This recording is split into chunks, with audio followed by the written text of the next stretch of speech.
Welcome to the next video in the series, and in this particular video we're going to be looking at Brexit and the EU and their effects on each other's stability going forward.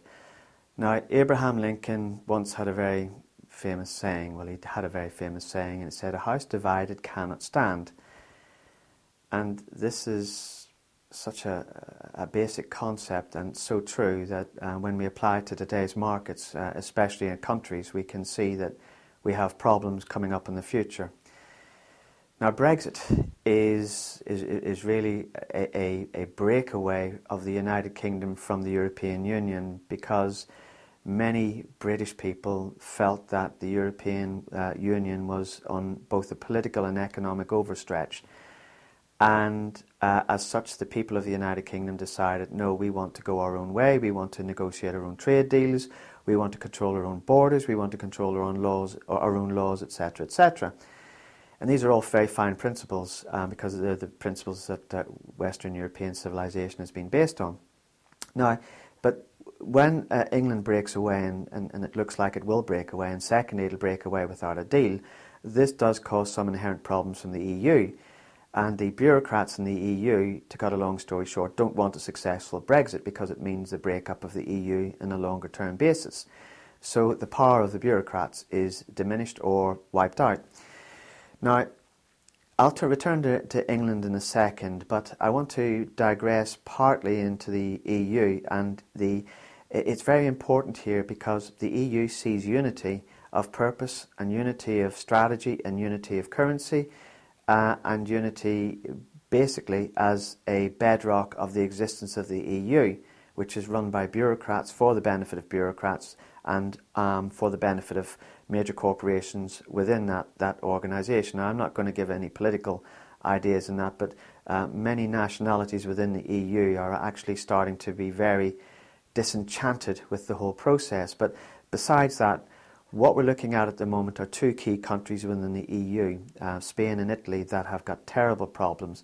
Italy, as we know, will not agree to the budget limitations that have been set on it by the European Central Bank, and in particular the Germans. And the Italians are very firm about this because they believe that the austerity is killing their economy, and they want to basically fight this. Now, what also hasn't been looked upon is the absolute national crisis that's going on in Spain, which hasn't exploded in the international market yet. Spain is disintegrating, for want of a better term. The Catalonians, which is the area where Barcelona is, wants to secede from the nation of Spain. But what's starting to happen now is that the area of Catalan area, which is to the north, where traditionally the Basques have resided, and where was the site and seat of much discontent in the 70s and 80s and much terrorist activities, is now starting to sympathise with the separatists in Catalonia. So we could see the breakup of Spain. Now, what does this mean? Well, if we have Italy break up and we have Spain break up, what we see is we've got two major components of the European Union disunited. And it goes back to my opening statement that a united house, a divided house cannot stand. Now, it goes also back to Germany. How can Germany effectively bail out the Italian banking fiasco, bad loan fiasco, their effectively bad management of their economy, without any help from what would have been an integral member of the EU had it not decided to leave, Britain? Because France is in no state to help Germany, and Germany is in no state to go it alone, basically. It may be the largest and most successful economy in the EU, but let's take some figures, for example. If Italy goes down to the tune of 1 trillion, 1.5 trillion, the total German reserves are 1.7 trillion US dollars, the net international investment position. Are the Germans going to spend their future on the Italians? No, they're not. So what we're seeing is we're going to see an imminent sovereign bond crisis within Europe.